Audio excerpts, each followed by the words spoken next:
Happy New Year!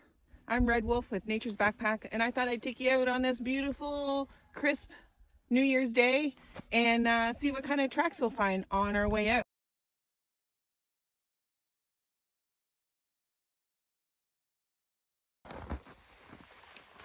These tracks are about 2.5 inches by 1.5 inches, and the distance between the stride is about 26 inches.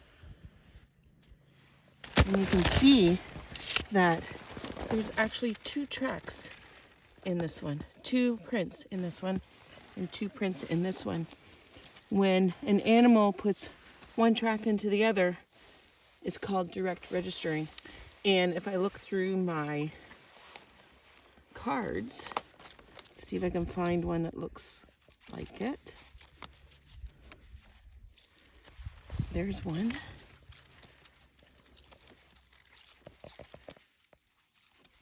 And there's another. This is either a fox or a coyote. And if I look at the size, 6.4 centimeters, 6.4 centimeters, and 5 centimeters, very similar. It is 65, and the coyote is around 40. So I'd like to know what you think it is. Is it a fox or a coyote? Leave your comments below. Have a good day.